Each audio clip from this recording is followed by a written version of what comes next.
Here we are back for the Cup Series race in Atlanta.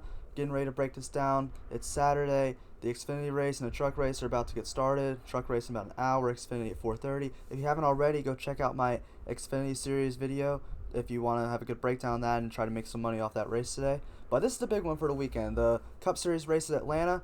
This is a big slate to break down. This is a good race. I'm really excited. Hopefully it's not going to be filled with wrecks like last week at Bristol, which was really not good for me. It seemed like every single car that wrecked, including on the last lap, was destroying me. So it's okay. We'll bounce back this week. I'm really excited for this race. Atlanta's a fun track. It's not going to be as wreck-filled. It's not going to maybe be as exciting as Bristol, but there's a lot of dominator points that are up for grabs here, and it should be more clear-cut as to ways to win the tournament stuff. So before I get into driver by driver, as always, we're going to go through track trends. At Atlanta, this is a good place differential track, not great, but good. Average place differential is 7.136. There's been, for lap sled in the past 2 years, the most lap sled on average is 161.5, and the second most is 48.5. But at 1.5, the average is at 136.82, and the second most is 60.811. So for my lineup construction, I'm trying to get probably 2 dominators, maybe 3, and maybe 1, but I think 2 is the way to go here. I think if you can get a driver who's going to lead over 100 and a driver's going to lead like 60 to 70 laps, it's going to be what's about going to happen today, and I think that's going to be in the winning lineup. So I really like that. Where drivers that led the most laps started, we had at Atlanta, the most laps led start averaged around 5th spot, and the second most laps averaged around 12.5. So that really shows me that I don't think you have to start at the front to lead laps. I think that's definitely an advantage to getting out early, but I do not think that is something that really you need to have to start at the front, because there's definitely some guys who are going to start around the 9, 10, 11, 12 range who I think can lead laps today, and I think that those are going to be plays we're going to have. It's not going to be like the Xfinity race, if you saw that video, where it really seems like only the guys start up in the front are leading laps. This is a race where I do believe that you're going to have drivers that are going to start in the back that could, not in the back, but a little farther back that could lead laps.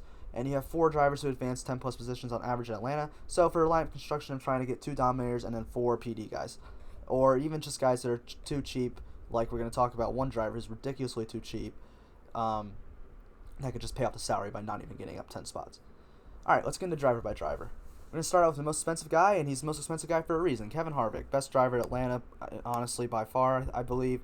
11,700, he starts 9th today. He has a track average in the last 2 years of 2.5, which ranks 2nd, and at 1.5 miles, an average finish of 6.3, which ranks 1st. He has an average running position of 3.5, which ranks 1st at Atlanta, and an average running position of 6.65 at 1.5, which ranks 1st. So you have ranked 2nd, 1st. So he's the clear-cut favorite to win this race, in my opinion, and he's the clear-cut favorite to be the best dominator, I think, as well.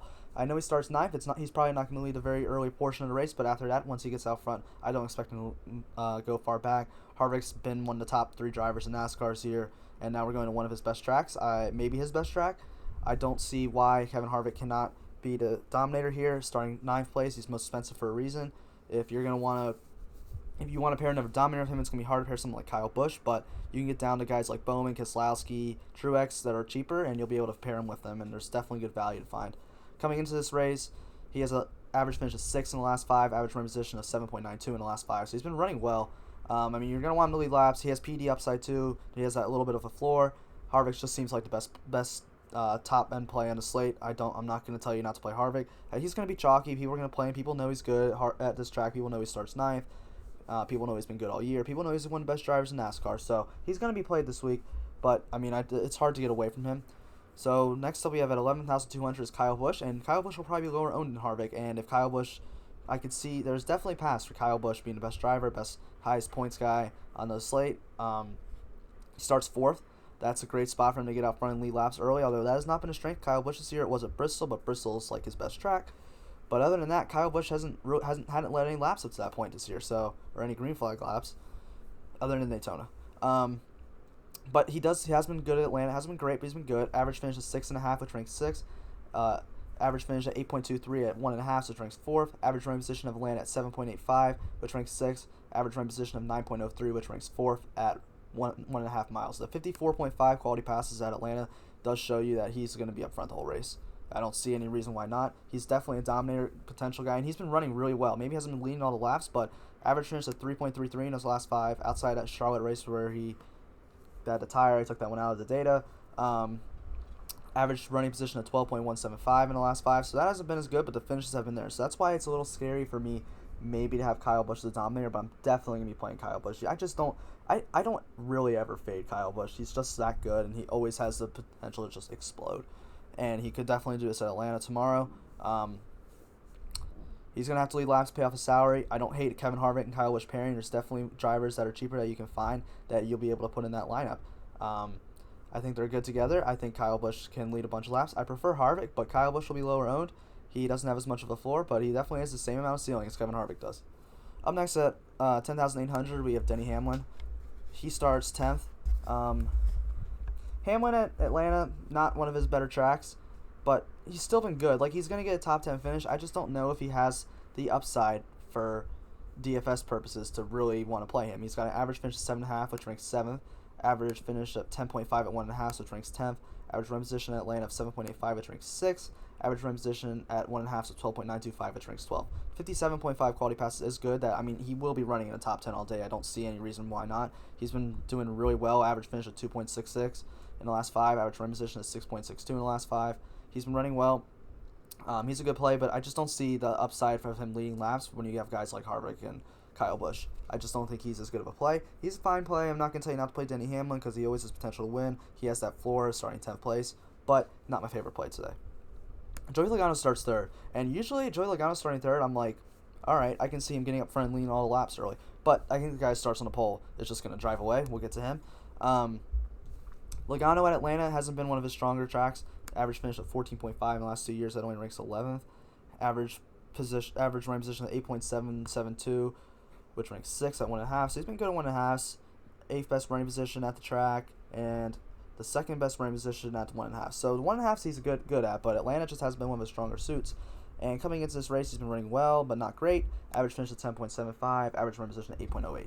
So Logano, he's just too expensive. He's 10,500. He was like down in the 9K range. I could see playing him, but when you have Joey Logano priced around, again, Harvick and Busch and Chase Elliott too, like I'm not too excited to play Joey Logano. I just don't think he doesn't have a floor of PD upside at all. He could win, of course. It's Joey Logano. He can win every single race that in NASCAR, except for the road course where he's terrible. But he can win this race, and he just doesn't have. I don't think he has the lap level upside because I think Chase Elliott gets out front and leads the laps early. I don't think Logano does, and I just don't really want to play somebody who starts 3rd with no PD upside with maybe not as good a chance of leading laps. So I'm really more leaning towards a full Joey Logano fade today. I don't like not playing Joey Logano, but it just doesn't seem like this is the track for him or this is the situation for him or any of that. Or the pricing isn't right. Jimmie Johnson, This is an interesting one because the 48 has been so fast this year, but look at his stats at Atlanta. They're not good. Past 2 years, average finish of 25.5, and I know his past 2 years stats haven't been as good as they're looking this year, but like this is really bad. This is not like usually he'll be like in the teens or whatever, like Alex Bowman's stats. But this is 25.5. That ranks 21st, and 23.85 running position ranks 21st also. The averages for the types of tracks are about the same. Old Jimmie Johnson back in the day was really good at Atlanta, but he just hasn't been running as well there recently. Coming in though, he's got an average finish of 5.5 and average running position of 12.075. I mean, it's good. It's just he starts 15th. Like if he was starting like 20th or back, maybe, but for starting 15th, I don't think there's a lot of room up there. Although the last time I didn't play Jimmie Johnson, he finished like top 3. That was last week. So he definitely has that upside, but I just don't like the track as much, and I don't like it when I can just pay $300 less for Chase Elliott. Getting to Chase Elliott, starts on the pole. Chase Elliott, I was talking to someone yesterday. I think Chase Elliott should have 4 wins in a row now. He should have won at Darlington, but Kyle Busch wrecked him. He was going to pass him, and he's faster. He should have won the 600, where he was leading with 2 laps to go, and that caution came out that screwed him. He would have won that race easy. And he even almost came back. There was like 4 laps he would have won that race on that restart. He didn't win the next Charlotte race. And then he should have won Bristol last. I mean, okay, maybe he shouldn't have won Bristol, but he should have been top 2. It's him and Logano battling for a win. One of those two is going to win. He's one of the best cars every day, and he's 9,900. So you're telling me the best driver over the past 5 races, if you watch the race, maybe not by going by those numbers, but if you're watching the races, Chase Elliott's been the best driver over the last 4 races. And he's the, 6th highest priced driver? I don't care if he's starting on the pole. This is ridiculous. He's going to be high owned because everyone knows he's been running well. Starting on the pole, that's a good spot for lap sled upside. just in general anyway, but even at Atlanta where you have guys up front who are leading the laps. His stats here haven't been great, 14.5, which ranks 11th, but the 7th best average finish at 1.5 and 7th best running position at 1.5 is good, and I just don't even really care how good he's been running is showing what's better anyway. He's got an average finish of 2.33 in the last 5. He's got an average running position of 7.02 in the last 5. 50.6 quality passes. Like, next quality pass guy isn't even close. So why would I not want to play Chase Elliott here? It's his home track. Everything. I mean, it's just he's been running so well this year. I just don't see any reason why he's not going to get out front and lead laps. And he's got Aric Almirola on the other side of him. Like, it should be easy for him to get out front. And his cars, Hendrick has been the fastest team so far this year. So I don't expect Joey Logano running him down early in the running to pass him and take the lead. So Chase Elliott leads a bunch of laps early. He could potentially lead the most laps. I don't see why not. He's just been running so well. If you want to go with the bad luck thing that's been kind of screwing him recently, okay, that's fine. But if Chase Elliott leads 100 laps and finishes 20, he's still going to blow out that salary and could still be in the winning lineup. So I just don't see any reason not to play Chase Elliott here. Martin Truex Jr. is another one. He's going to be chalky this week for a good reason. He's been great at Atlanta over his career. He's 9,600. He starts 11th, which is, he's got the floor like Harvick, and he can definitely get up front and lead laps. Average finish of 3.5, which ranks third at Atlanta. Average finish of 7.23, which ranks third at 1.5. Average running position of 5.65, which ranks third at Atlanta. And average running position of 8.3 or 8.728, which ranks third in 1.5. So third. Starts 11th. He has the upside, and he definitely can lead laps. He's led laps here in the past, so why not Martin Truex Jr.? Why not? He's been great here. If there's no, he's gonna be chalky because people. It's like Harvick. They're gonna. I can see a lot of people pairing Harvick and Truex together because they have the floor and they have the upside. Where Chase Elliott doesn't have the floor, but he has the upside. These guys have the floor and the upside. A lot of people are gonna want to play them together, and there's even ways you can get all three of them in a lineup. I like Truex. He's been just great at this track. He's led laps here in the past. The only downfall is Gibbs this year just has not been as good. Coming into this race, he's got average finish of 7.75 and an average running position of 10.72. So he hasn't been as good as Hamlin or Kyle Busch out of Gibbs, but he showed the speed before. The first Charlotte race, he was really good. The second one, I don't know. That was weird. He was trash. So hopefully we get the first Charlotte version of Truex instead of the second one. And Gibbs, they haven't been strong all year, but they've definitely been coming on recently. We saw last week Hamlin and Kyle Busch were two of the top 5 drivers last week in that race, top 5 cars. Hamlin wrecked. Kyle Busch finished second or third. I think he finished third. Truex is just looks like just a great play today. I don't see why you wouldn't want to play him. All right, Kurt Busch. This is a good PD play. Starts 12th. He's been really good at Atlanta over his career. I believe he has 3 wins here in his career. He's got an average finish of 5.5, which ranks 5th over the last 2 years. An average running position of 5.25, which ranks 2nd. He's been really good at 1.5 mile tracks. So Kurt Busch, he looks like someone who is a great play. I don't expect him to get. It's like last week at Bristol where he was really good at that track, but he's never been a guy who leads laps. I don't expect him to be a dominator, but Kurt Busch is a top 5 potential driver every time he goes into the car at Atlanta. Coming into this race, Kurt Busch has been doing really well. So average finish 7.4, average running position 13.14, but that's going to be skewed a little bit from last week when he was having to battle back from a lap back, and he ended up finishing top 10. So he's been running really well. I don't know if he has the upside as someone like Truex that's right above him in salary, but he's still. If you can put both those guys together, they're both good plays. Alex Bowman at 9,100. Oh my gosh, he killed me last week. So much Alex Bowman, and he got that speeding penalty, and I feel like Alex Bowman kills me every week. Because he's been getting so unlucky this year. And then he got caught up in a wreck, and that really just put me. I was doing so well before all that stuff happened, and just ruined it for me. But I all year I'm going to keep saying this. I don't want to look at Alex Bowman's stats for the track. I want to look at his stats for this year. He's got an average finish of 13 in the last 5, and average running position of 5.06. I keep stressing this. He still has the best average running position in the last 5 races. Is Alex Bowman. He's been so good. He's been running so well when he's out there. His car's been so fast. Just been some mistakes that have been costly. And you saw at Charlotte, both races. He was in the top 4 the whole race to 600. That last restart, I don't know what happened. He dropped back to 20th. He's running second in the second Charlotte race, and he ran into the wall. Atlanta's very similar to Charlotte. I think Alex Bowman can be a dominator starting at 8th place. Just Hendrick's been so fast, and Bowman's been so fast. Bowman's done well at 1.5. One of his 2 Sprint Cup wins is at Chicago, and that's a 1.5 mile track. Auto Club isn't, but it's kind of similar, but not really. But Charlotte where he just showed great speed, and he was doing really well. was a good one for him.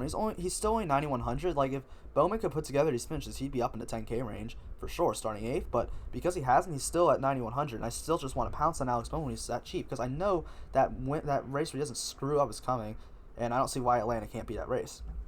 All right, Brad Keselowski. See, this one's tough for me with Keselowski, because Keselowski has done so well at Atlanta over his whole career, especially recently. But the thing about it is he hasn't been like leading laps, and his 2 wins this year. Well, Bristol he led a bunch early because he started on a pole, but Charlotte he didn't lead any, or he led like 2 the last 2 laps. So Brad Keselowski starting 6th is a great guy to pick to win this race for sure, especially to wait 2 wins in the last 3 races, right? Yeah.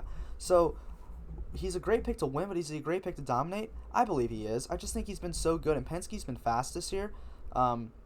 And just his strength at Atlanta has just showed that he can dominate and get up front. He starts 6th place. He's got an average running position of 10.56 and an average finish of 5.2 coming in. Keselowski's a great play just because he's so good. I mean, his last 3 finishes at Atlanta are literally 1-2-1. So, I mean, if you're a sports bettor, that's the guy that is a good bet to win this race. I like Keselowski today. He has dominator potential just because of where he finishes. If he gets out front, he can totally lead laps. It's not necessarily style, but we did see last week he led a bunch of laps at Bristol and was in the optimal lineup, and I can see that happening again. That's it for my dominator plays. I'm just going to, before I get to the more PD guys, I'm going to go over my top dominator plays and the guys I'm going to be playing as dominator. Harvick, Kyle Busch, Chase Elliott, Truex, Bowman, Keselowski. Those are my 6 guys who I think have the best chance to dominate. And I mean, I know that's like, okay, everyone's going to say that, but if I'm making lineups, I'm putting 2 of those guys in every single lineup. So, I'm not playing Logano. I'm not playing Johnson. Hamlin probably will sneak in a lineup here or there, and Kurt Busch I'll be playing for sure, but just he's not a guy I think can dominate the race. All right, so let's get to Clint Boyer. I guess this really isn't a PD play, but he's not someone who I think can dominate. Oh, Clint Boyer. Just don't know. I mean, he just starts 5th. It's hard. I know he has a good average finish here and a good average running position here, but you need him to finish top 5. I know he finished 2nd last week. He's been running well, but do we really expect Clint Boyer to finish top 5 when you have guys like Harvick, Kyle Busch, Chase Elliott, Truex, Keselowski, Bowman, Kurt Busch, who've just been so good at this track? I just don't see it. So I'm not going to be... Clint Boyer's too expensive. If Clint Boyer was like 8,100 like Matt Kenseth is, for whatever reason, I'd play him, but I don't like that price. Ryan Blaney, 8,500, has been a guy I've been playing so much in the last few weeks, but this is not the week I'm going to play him. Average finish is 17th, which ranks 13th. At Atlanta, average finish of 9.44, which ranks 9th at 1.5. Average running position at 10.55, which ranks 10th. At Atlanta, average running position at 10.118, which ranks 6th at 1.5. So it's just not his track. Like, if he was starting farther back and he had PD upside, yeah, but Ryan Blaney is not just... This has not been one of his better tracks, and I mean, that's just all you really have to say about it. Coming in this race, he's been doing good. 10.75 average finish, 12.55 average running position. He was one of the best guys at Bristol, wrecked. He did really well in both Charlotte races, so I like Blaney. The Darlington races are going to skew that stat. He's been running well, but I don't think Atlanta's just one of his better tracks. Could he win? Yeah, he's Ryan Blaney. Penske's been fast. I don't see why that's out of the ordinary, but I just don't think I'd want to play him, especially when I can pay $200 less for Tyler Reddick, who's going to be chalk for good reason. Reddick has been surprising this year. He's been running really, really well, and I just don't see that stopping. I mean, he's just been lights out. I mean, he hasn't raced in Atlanta in the Cup Series, but at 1.5, it's a small sample size, but a 12.25 average finish, average running position at 13.56. And he's coming into this race, he's got an average finish outside of Bristol where he's wrecked of 10.5, average running position of 13.8. Tyler Reddick, to pay off his salary, he's a top 12. A top 12, that's it for a guy who's been averaging better than that, and he's coming into a track where he's been pretty good at 1.5, so he's showed speed. RCR's looked good this year, even Austin Dillon's looked good this year, so, I mean, Reddick seems like a great play. He's a great PD upside guy, and he's top 10 upside player. I mean, he really is top 5 upside, but I think that, I mean, it's still stretching a little bit, but he really is a top 5 upside driver. So, I like Tyler Reddick a lot. At his price range, if you want to get different, I guess Ryan Blaney is a good guy to go to, and hoping Reddick wrecks and Blaney runs top 5 all day, which is definitely in the realm of possibilities. So, but I think Reddick's just a better play. He's got a great floor. He's got good upside. He's been fast. He has fast slap upside too. So, Matt Kenseth, I don't know why he's 8,100. I just don't know why. I don't care about these stats as much, but like, look at what he's been doing this year. He has an average finish of 21 in his races this year, an average running position of 19.44. He starts 19th, and he's 8,100. he needs to finish top 11 to pay off that salary. He's gotten a top 11 once in these races, and the rest of them has just been bad. So I don't see the point of playing Matt Kenseth. I know Larson's been good here in the 42 in the past, but it's not Kyle Larson. So up next we got William Byron at 7,900. I think Byron's good. He's got an average finish of 17.5, which ranks 16th at Atlanta. Average finish of 15.5, which ranks 18th at 1.5. Average running position of 20.5, which ranks 19th at Atlanta, and average running position of 14, which ranks 15th at 1.5. Coming into this race, William Byron's been running pretty well, and I think he's been running better every single race. So, like, he started out the season kind of slow. All the Hendrick guys were looking fast, and he wasn't looking that good. But the past few races, Byron's really picked it up. Average finish of 13, average running position of 12.75. So I like that. He needs to finish top 12. I totally can see William Byron finish top 12. He finished top 5, I believe, or at least top 10 at Bristol. So he's a good play for me. I'd rather play Matt Kenseth, that's for sure. I'd rather play Bubba Wallace, that's for sure. He's in a really good car. William Byron's got a win coming for him. I keep saying that. Could it be Atlanta? Sure. Well, probably not, but his top 10 upside as a driver in that car. So, and starting 20th, that's a good value play for me. Bubba Wallace starts 7,700. I know DraftKings have been pricing him well because of his starting spot, but I guess they forgot to price him back down because he needs to finish top 14 to pay off his salary, and he's been averaging 21 over his last 5. So, yeah, I'm not going to play Bubba today or tomorrow. Ricky Stenhouse Jr., 7,600 on DraftKings, starts 22nd. At Atlanta, he's been pretty solid. Not great, but solid. Average finish 17th, which ranks 13th. Average running position average finish of 14.85 at 1.5, which ranks 17th. Average running position of 15.3 at Atlanta, which ranks 14th. And an average running position of 15.515 at 1.5, which ranks 16th. Ricky Stenhouse Jr., coming in 13.25 average finish. He was running really well at Bristol, too, before he wrecked out. So that was encouraging. It's Ricky Stenhouse Jr. He wrecked out again. It's scary. I don't ever like playing Ricky Stenhouse, but he's been good here. He needs a top 14 to pay off his salary. He totally can do that. He's because of how well he's been running. He finished 4th in the second Charlotte race. Charlotte and Atlanta are honestly like identical, so I like Stenhouse stay. I think he can run well. He's not my favorite play. I think I'd still rather play William Byron, but I think he could be sneaky. I don't think he's gonna be highly owned, and he could totally. I can see having a top 10 run again. Christopher Belle's up next, starting 27th at 7,400. Let's see. Christopher Belle, average finish in the last 5 of 14.8 and an average running position of 16.9. He needs a top 17 to finish or to pay off that salary, so it's better than his average running position and it's better than his average finish. Christopher Belle can do that. Christopher Belle started out the season really rough. He was wrecking some. It just didn't look like he was comfortable, but he seems like he's gotten a hold of everything. He's gotten comfortable in that car. And, Christopher Belle's a really good driver. He's going to be good in the series for a while. So I totally can see a top 17. He's got top 15 upside, top 10 upside. He's pushing it a little bit, but top 15 upside for sure. So I like Christopher Belle. I think he's a good play today. He's going to be chalky just because he starts 27th. I don't see why you shouldn't go against him. He raced that 95 car, but, that 95 car is on the lines of Gibbs, who has been making good cars. They've been looking better every week. Matt DiBenedetto at 7,200, starting 21st. Bad car for all his stats, so I don't really look at that as much for Matty D. But coming into Atlanta, average finish of 13.75 and an average running position of 14 on the year. So that's good. That's encouraging. He needs a top 14 to pay off his salary. It seems like Matty D, it just seems a little thin. Can he get top 10? Yeah. Is he probably going to get top 10? Probably not.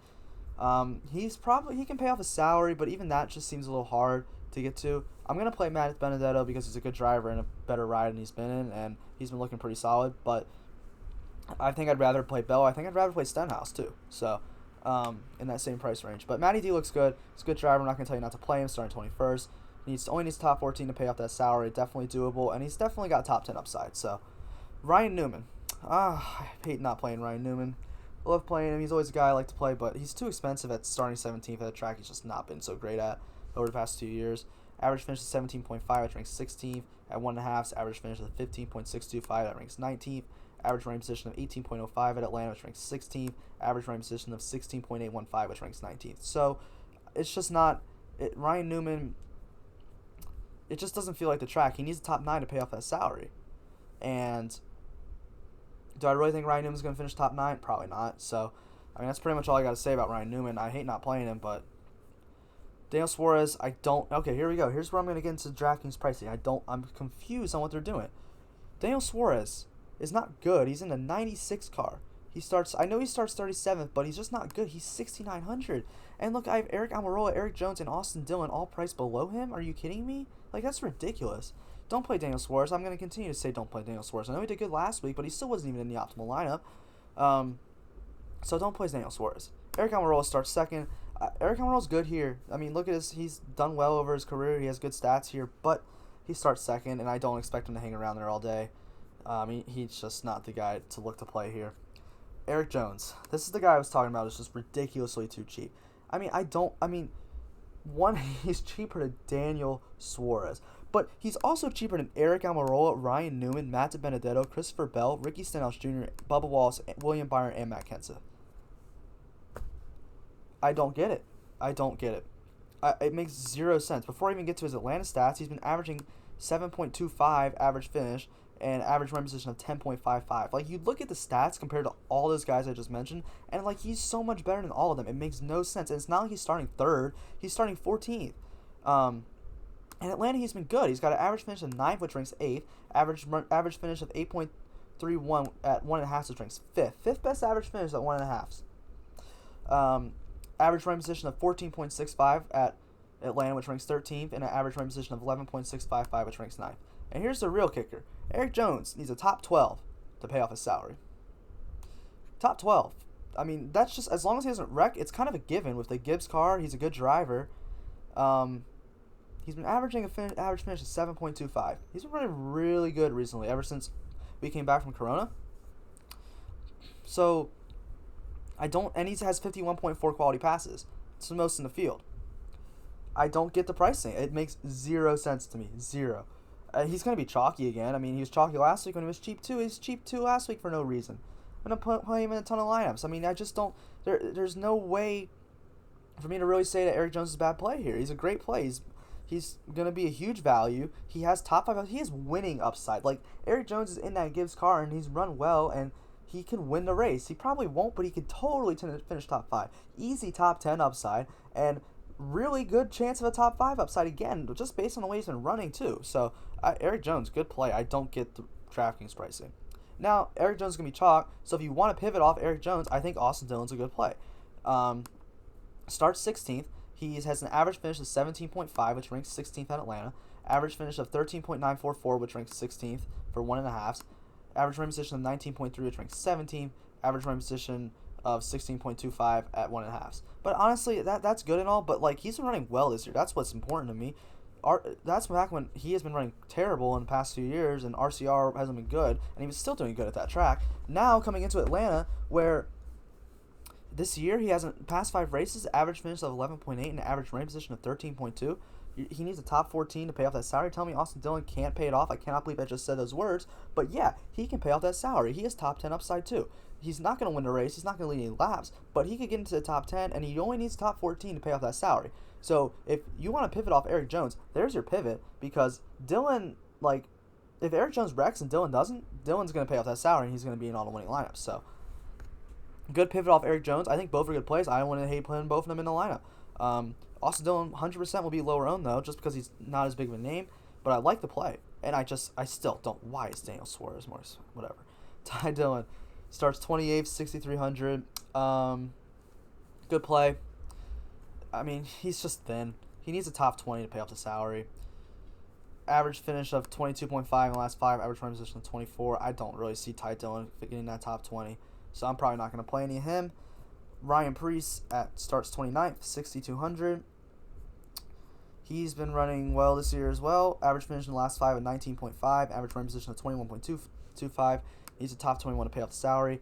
I missed on Preece last week. Should have played him.